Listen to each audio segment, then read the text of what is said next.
Les amis, je tourne cette vidéo, on n'est même pas encore aux fêtes de Noël. Quand vous la verrez, vous vous rendrez compte que je l'ai tournée très en amont. Elle sortira, je pense, seulement début janvier, puisque j'ai déjà prévu des vidéos autour des fêtes. En tous les cas, je réagissais à un point d'actualité qu'on ne pouvait pas laisser passer, même si la vidéo sort un peu tardivement.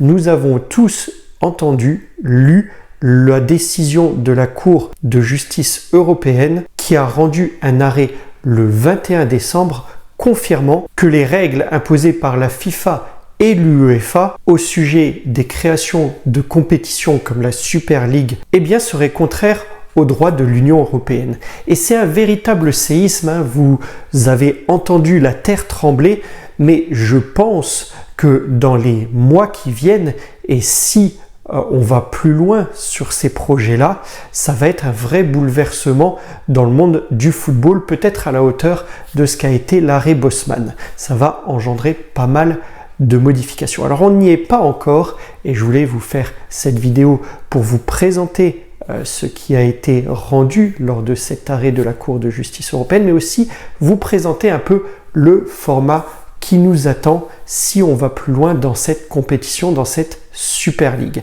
Alors j'avais déjà fait une vidéo au sujet de la Super League, mais semblerait-il que le format annoncé a un petit peu bougé. Et n'oubliez pas les amis, si vous voulez me faire plaisir pour commencer ce début d'année, abonnez-vous à la chaîne si ce n'est pas encore fait et que vous regardez régulièrement ces vidéos. Et puis n'hésitez pas à laisser un pouce en fin de vidéo si elle vous a appris quelque chose.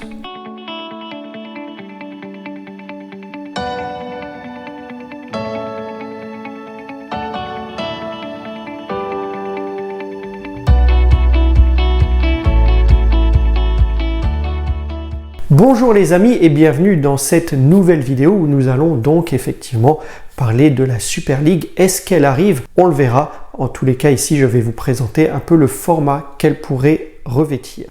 Et oui, c'est un véritable camouflet que nous avons eu droit le 21 décembre, un véritable camouflet pour la FIFA et l'UEFA, puisque la décision rendue par la Cour de justice européenne, même si elle ne valide pas le projet de la Super League, on le rappelle, initié par le Real Madrid et le FC Barcelone surtout, donc même si elle ne valide pas ce projet, elle ouvre une brèche qui permettrait l'ouverture de nouvelles compétitions européennes qui ne seraient pas portées par les instances et les confédérations historiques. Un peu comme on le voit d'ailleurs dans d'autres compétitions sportives, dans d'autres sports comme la boxe par exemple, la première qui me vient en tête, où plusieurs fédérations existent et il peut y avoir des compétitions dans ces différentes fédérations. Donc dites-vous bien que la Super League n'a pas encore officiellement gagné face à l'UEFA et la FIFA, mais c'est un pas en avant pour eux, c'est un pas en avant qui donne raison à l'association A22 qui porte ce projet et qui regroupe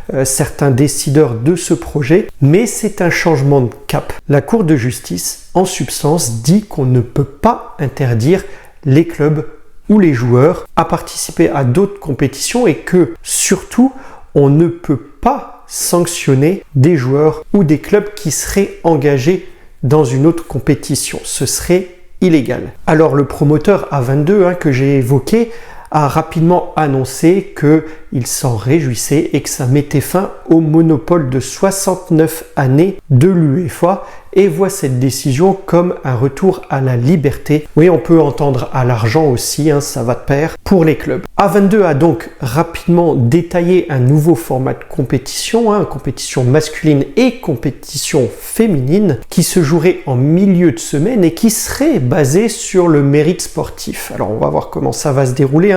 C'était pas le cas lors des premiers formats annoncés de la Super League où on voulait plutôt une compétition fermée.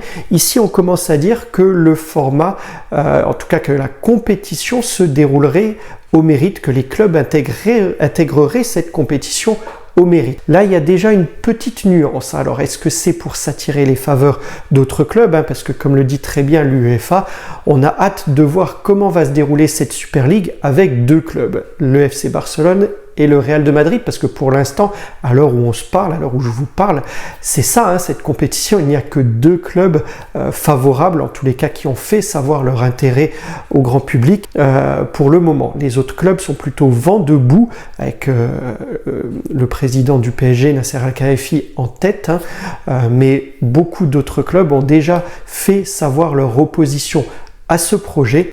Donc on va voir, hein, si ça va plus loin et si effectivement on se dirige vers une compétition où l'accès se ferait au mérite. Donc pour revenir au format, eh bien il reposerait sur un système de promotion et relégation sans membres permanents donc, et il garantirait aucune incidence sur les championnats nationaux. Il y aurait 64 clubs répartis en 3 ligues pour le championnat masculin et 32 clubs répartis en 2 ligues pour la compétition féminine. Alors si on reste sur la compétition masculine et si on va un peu plus loin, les 2 premières ligues s'appelleraient la Star League et la Gold League et seraient composées de 16 équipes chacune, tandis que la dernière ligue, la 3e, la Blue League, comprendrait 32 clubs. Il y aurait des matchs aller-retour, hein, à domicile et à l'extérieur, dans des groupes de 8 équipes pour les 2 premières ligues, ce qui donne un minimum de 14 matchs par année et par club. Et on le voit bien, on a ici donc une garantie